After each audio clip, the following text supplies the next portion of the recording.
Well, I don't really know where to start, except this is uncharted waters for everybody, including me, and just try to take it all in and follow the instructions of our department and follow the instructions of the university and of our federal government how to kind of run our lives. But I was very concerned when this went down about our players and their well-being, mentally and physically, obviously. We want them safe from this virus, but also this was a traumatic experience for a lot of our players, and they worked so hard for something all year, really their whole career. I had built momentum this spring where we were playing pretty well and looking to leave the day after this was announced for our spring trip for 2 big events, and all of a sudden it's canceled. So I was worried about their mental state and how they were, but they're strong kids and they get it. And it took a while, but they understand. And we met a couple times, and then they all left town, and they're at safe places with their families. 2 international students are still on campus because they could not go home. So we're taking responsibility for that and looking after them as well as we can, and just sitting back and letting this thing unfold as it may. So it kind of answer your question, where am I at? It's just, I mentioned yesterday in an interview, I'm a proactive person, but we're living in a reactive world right now. So it's frustrating at times, but we have to do it, and we're just kind of dealing with stuff within our program that may help us, when this thing is over. But right now, we're just following the directions of those people above us and just trying to stay safe. Hey, Mike, it's Jeremy Warner from 24/7 Sports. Which of the international guys are still here, and where are they at right now, and what can they do right now? Jerry G and Adrian Dumont-Deschamps are here, and they felt it was in their best interest academically and health-wise to stay here because in Belgium and the Netherlands, it's a pretty hot point with this thing right now, and getting back is always difficult, and getting there is difficult, and then coming back when they have to was always who knows what the future is going to hold in that, and they really like it here, they feel comfortable here, so they elected to. Because of those reasons, they didn't really elect, I should say. They more or less had to stay, and they're staying together and being taken care of by the department and studying, and that's all I can do is study and excuse me, and keep that social distance, and they can't really work on the games. The immersion is shut down. Excuse me, and obviously the weather is not conducive to playing much, so. It's frustrating. I know they kind of put together a makeshift hitting bay in their apartment. They got put a mattress up, and they sent me a video that they're never going to stop practicing. It's kind of fun to see them get creative and try to stay in the game as much as they can. But this is such a trying time for everybody, and think of those guys away from their families, and but they're still staying focused on their academics. They're still thinking golf, and that's enlightening and powerful to me to know they have that kind of attitude, that strong mentality to do that. But the rest of them went home. Mike, obviously the NCAA is saying, spring sports athletes will get extra year of eligibility, but just for your guys, I don't know how much you talked about with Gio and Michael Fagels and Brian, but what do you think of that? And have you talked to the guys? Have they given you any feedback about what they're thinking?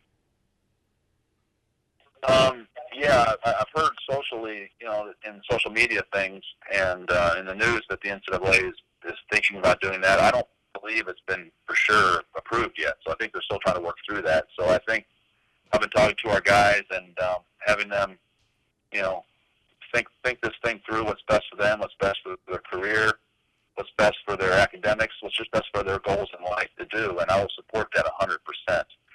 Would I love to have them back?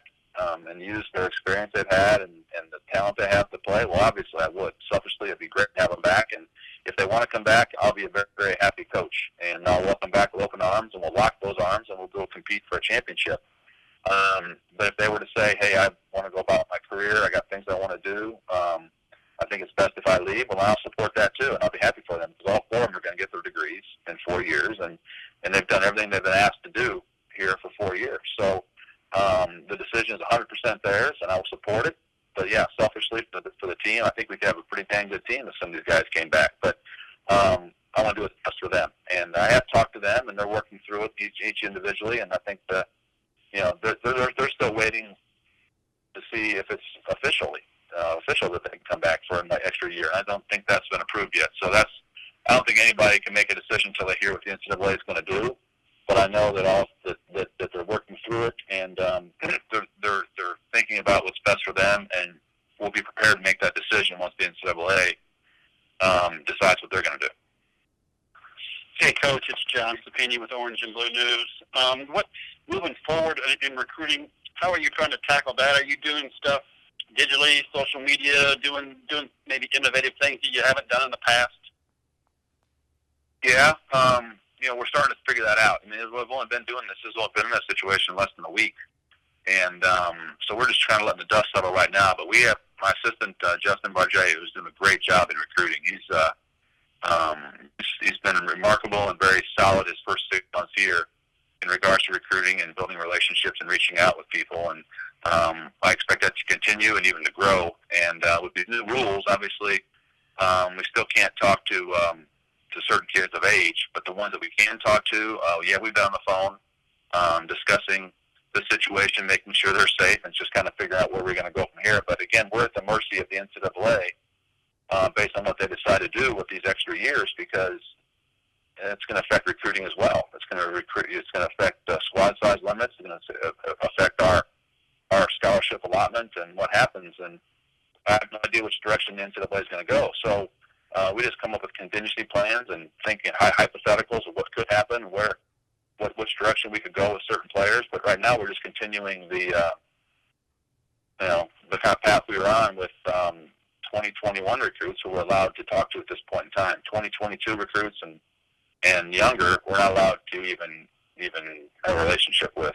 So, and we have a young team right now, and we have a young player coming next year, Pearson Hunt, who is a top 20 player in his class now. He's just shot up the rankings, which we would anticipated when we recruited him, and we think he's going to be one heck of a player, and he kind of fits the mold of our other recruits we've had in the past, where by the time he comes to school and his junior year career is done, he'll be a top 20 kid in his class nationally. So we're adding one more there, and if some of the seniors, would love to come back, and we're pretty stacked for next year. So, but again, all this depends on what the NCAA says, John, and I don't know which way they're going to go. And when they do go, we'll have our guns loaded, ready to go after what we can do.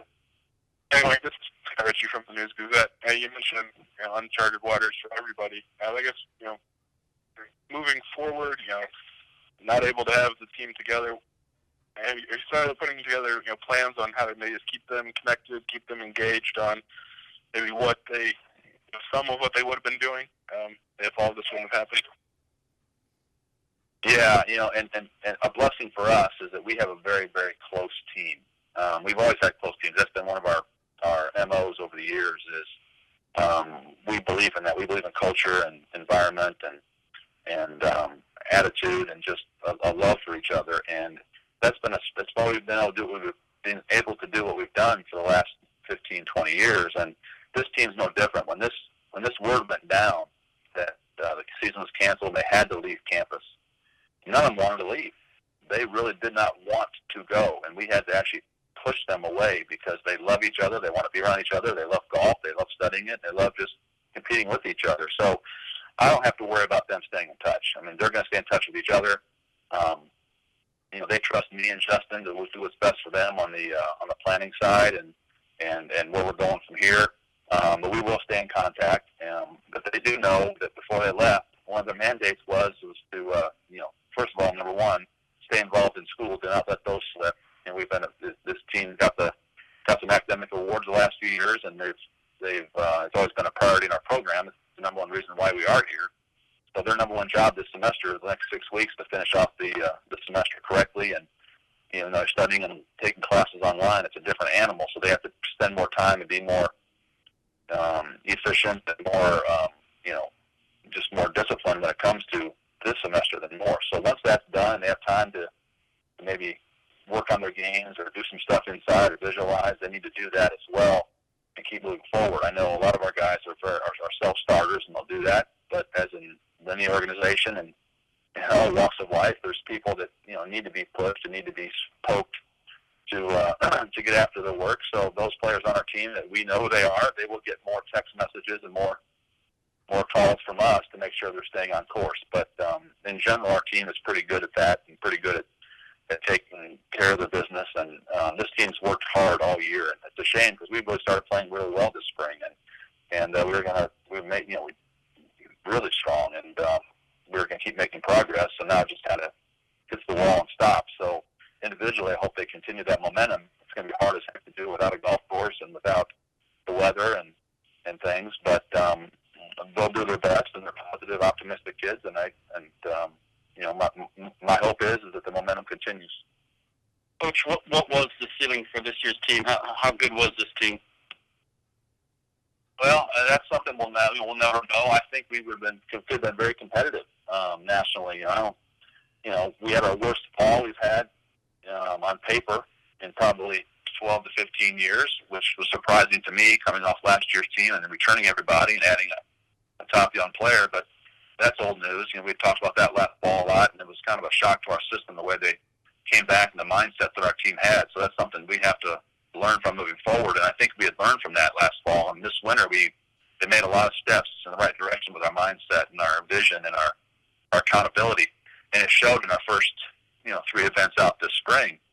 I thought the ceiling could have been high, but you never know. I'm not one to sit there and talk smack about what we could have done.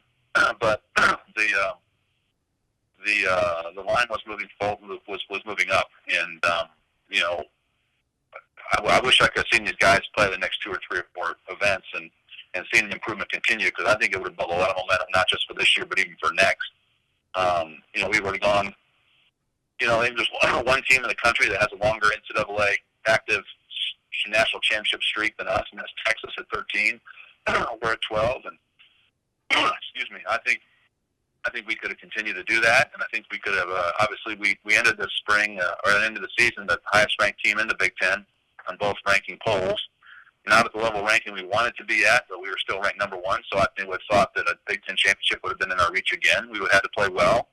The Big Ten's got some good teams, but we would have had to play well, and I think we could have done that. So I think we could have continued the momentum that we've established the last number of years. But to see going into the match player Final 8, I don't know. I think the potential's there, obviously, but we would have had to continue on the trend we had and shake off the mindset and the habits we had last fall to do that.